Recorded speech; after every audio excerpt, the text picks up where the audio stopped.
Welcome everyone, Gamer King Tario here with another PlayStation Vita review. Today I'm going to look at the new release for Sly Cooper Thieves in Time for the PlayStation Vita and the PS3.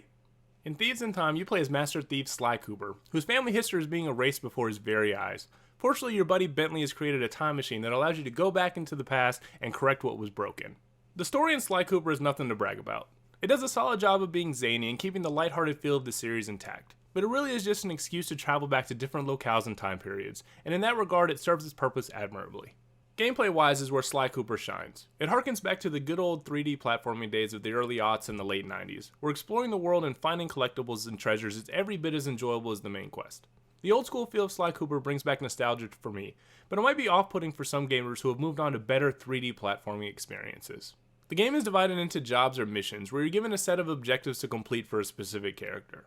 The game does a good job of switching up the mechanics of the game so it doesn't get dull and repetitive. This involves alternating between characters and abilities, and even set pieces and mini-games.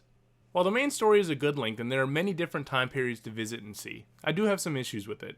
The game is very much on rails, where you go from one spot on a minimap, watch a cutscene, get an objective, follow the minimap to a new point of interest, hit a checkpoint, watch a cutscene, and repeat until the end of the job.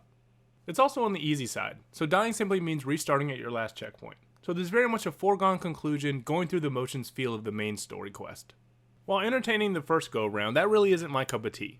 To me, the real joy of Sly Cooper came from the free roaming portion. There are tons of items to collect, from gold to level up, masks, bottle clues, treasures, and safes to find in each area.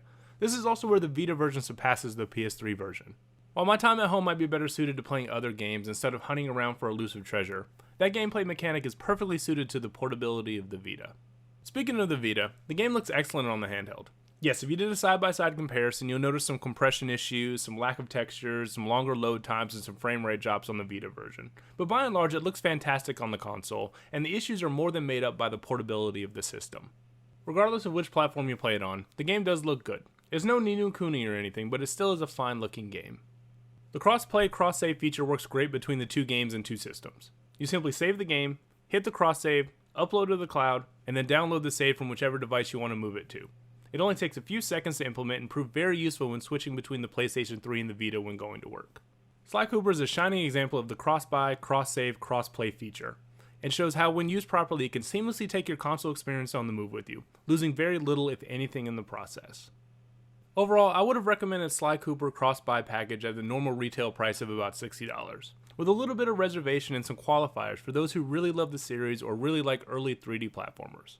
At the discounted price of $40 for both versions of the game, Sly Cooper comes with a much easier recommendation for those who own both platforms. For those like me who would find themselves primarily playing the Vita version, the digital size of Sly Cooper on the Vita is over 3 gigs, so some may find it's best to buy the Vita version outright and skip the PS3 version altogether. Regardless of where you play it, the simplicity of Sly Cooper and the lack of progression in this series may disappoint some. But for the vast majority of gamers, it's a fun playthrough with some solid replay value and great use of the Vita at a budget price. It's easy to recommend for most Vita gamers out there. That's it for my review of Sly Cooper, everyone. Thank you for watching. Please leave your comments down below and let me know what you think of the review, and let me know what you think of the game if you enjoyed it or not. Also, I plan on starting Ni no Kuni Wrath of the White Witch on the PlayStation 3. I haven't done any PlayStation 3 reviews, so I'm interested in if you guys want to see a review of that, if you want to see my opinion on that. So just let me know that as well. And thanks for watching, everyone, and take care.